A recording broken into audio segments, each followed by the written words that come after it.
مساء الفل، ازيكم عاملين ايه؟ معاكم يان من قناة كرة الدكتور. هنحلل النهاردة ماتش الأهلي والعين الإماراتي في كأس الانتر كونتيننتال.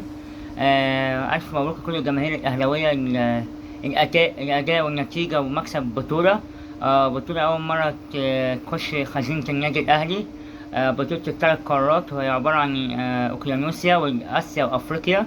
عشان العين لعب في الأول بطل اوقيانوسيا وكسبوا. بعد كده احنا بطل افريقيا بنلعب يعني بطل اسيا وكسبنا البطولة. متنساش تعمل لايك وشير وسبسكرايب للقناة. عايزين نزود السبسكرايبات كده، عايزين نوصل ل50 سبسكرايب. الشوط الاول، نبتدي بالتشكيلة الاول. تشكيلة الاهلي لعب نفس تشكيلة نهائي السوبر المصري قدام الزمالك، وهو محمد الشناوي ياسر ابراهيم ورامي ربيعة. ناحية اليمين أكرم توفيق، ناحية الشمال يحيى توتو الله. تلاتة في نص الملعب إمام عاشور وكوكا ومروان عطية.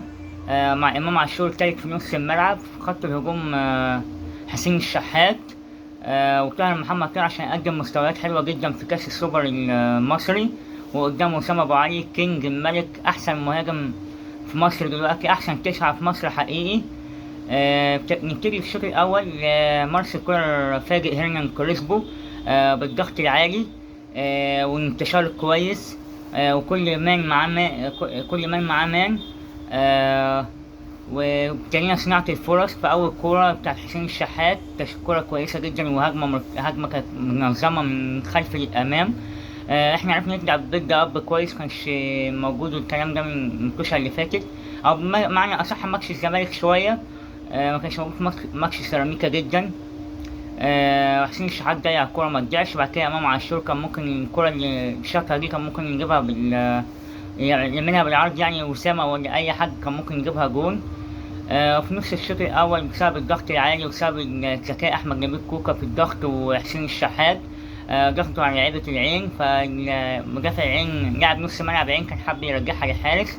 وده بقى ميزة وسام، ميزة المهاجم القناص اللي هو بيعرف يركز كويس جدا ويعرف يتوقع ان الكرة ممكن تتلعب كده تتلعب غلط، فاتوقع ان الباص هتتلعب كده وضغط وخد الكرة وجبنا الجون الأول.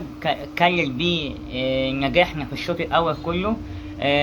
الشوط الأول الماتش كله أصلا هجمات للأهلي، استحواذ للأهلي، كورنرات أعلى للأهلي، شوطات أون تارجت للأهلي. الشوط الأول كله كان استحواذ للأهلي.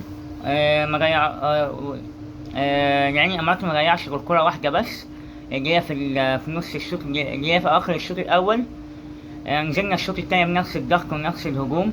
طبعا الجماهير كان ليها عامل السحر بهجمة برضه منظمة كويسة من حسين الشحات، رفعها الناحية التانية لإمام عاشور. جبنا بقى الهدف التاني وهدف الأمان والاطمئنان.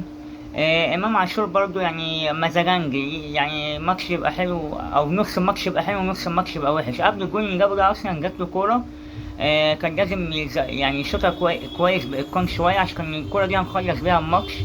والشوطة وحشة أوي برا المرمى. كان لازم يركز فيها شوية، بس الحمد لله ربنا عوضنا وربنا عوضه وجاب الجون التاني. لبست الحمد لله في وش رجله وجاب جون تاني.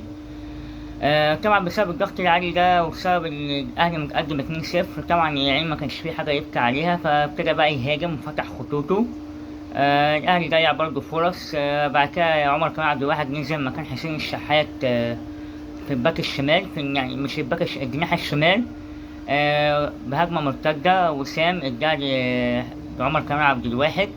عرف ياخد ضربة جزاء بذكاء شديد، رمى نفسه قدام المدافع أو حط نفسه قدام المدافع فالمدافع كعبله. جبنا بيه الجون التالت عن طريق قفشة واحتفالية سيك طبيعية بتاعته بقى في الملعب بعد كل ماتش كبير.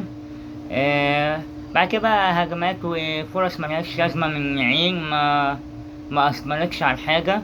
والماتش خلص 3-0. احب اهنئ اللعيبه، احب اهنئ مارسيل كولر على المكسب. هتكلم عن اداء كذا لاعب كده. اكرم توفيق جامد جدا، قفل على سفيان رحيم وهو بيلعب في الجناح الشمال. وكمان قفل على بلاسيوس وإيريك الباك الشمال الجامد جدا. ياسر ابراهيم ورامي ربيعة عملوا أداء ولا أروع على سفيان رحيمي. وكمان لاباكوجي لما نزل الصراحة قفلوا خطوطهم خالص وقفلوا الخطورة بتاعتهم. انا ما شفتش سفيان رحيمي في الماتش خالص. آه ومين تاني؟ ونص الملعب طبعا مروان عطية عمل اداء عالمي. ومعاك كوكا احسن حاجه في جواب بيدافع كويس، والباصات بتاعته قويه وكويسه احسن من مروان عطيه بشويه. الباص الطولي والجون الاول جه زي ما انا قلت بسبب كوكا والضغط العالي بتاعه. يعني كوكا كويس قوي في الدفاع والهجوم. وخط الهجوم بقى كان نفسي بيرستاون ممكن ينزل شويه، بس طاهر متألق الصراحه. هو اعتمد على طاهر بسبب ان طاهر تألق في السوبر المصري في ماتشين الزمالك وسيراميكا كليوباترا، وبسبب الدفاع بتاع طاهر القوة الدفاعية عنده أحسن من تاو. ورجله في الملعب. تاو ما كانش مركز وكانش كويس في ماتش السوبر المصري قدام الزمالك، حتى ضيع كورة في الآخر ما تضيعش، كانت انفراد. بس كده ونهاية الفيديو. أقول تاني ألف مبروك لكل الأهلاوية. عايزين بقى نوصل الفيديو ده لكل الناس، وسبسكرايبات كتير ولايكات كتير. سلام، مبروك يا أهلاوية.